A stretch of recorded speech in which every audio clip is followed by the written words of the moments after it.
I believe that the privatization of higher education improves the quality of higher education. When we privatize the colleges in our country, there is a huge brain drain in our country. A lot of students are going to foreign countries for their education, and they are settling there in the Mediterranean and the European countries. The primary reason for that is the lack of quality in the higher education in our country. Secondly, the governmental bureaucratic interests are being imposed over the private public institutions in our country. And you can see many ridiculous laws like the hijab ban in Karnataka or the gender neutrality. Such laws cannot be imposed over the public domain, private domain. Privatization is always a bitter pill, and it will always be sore in our life. Higher education, moreover that, the education, the quality of the student or the citizen of a nation depends upon what quality of education that individual receives in its high education from the university or from the college. That in turn depends upon the quality of the institution it has been ranked in the world class or not. And in turn it depends upon what sort of facilities, what sort of method of teaching, what sort of skill developmental programs are being given to that particular child for the research programs. That is very important in determining the quality of education.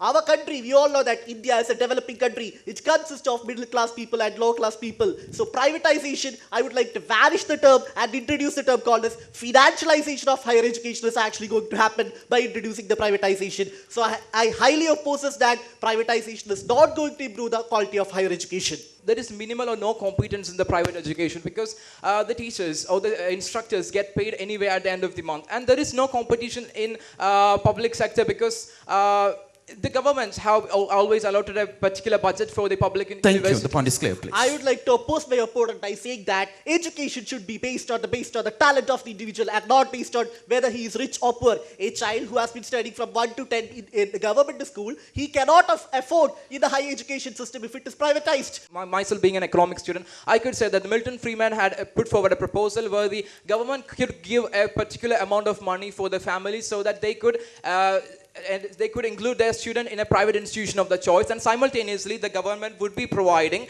funding for the private institutions, and this funding would enable them to compete more in the... Man, this is India. This is not going to be any other countries. We are talking about India's situation. In the situation, we could see that almost 1 to 8% of the tribals and also the SC/ST individuals are not getting higher education even in this situation. And what about if it is privatized? The government could support the individual students at the same time and the universities at the same time. Even the last budget have allocated 1.2 lakh crore for the educational purpose, and 20% of that accounts for the public higher education system. I would like to ask a simple question that our Indian government is dealing with France for a defense deal and spending some sort of $5 million, and why could only our government spending 1.5 crore for this education sector? I'm going to ask the same question towards you and the audience. Why India is still a developing country? We boast ourselves by saying that our NITs and IIMs, IITs and AIMS and JIPMER are the best in the world. While we look into the QS ranking or Times ranking, the Stanford, the Harvard, the Massachusetts... I would like to ask that how many farmers are dying in our country?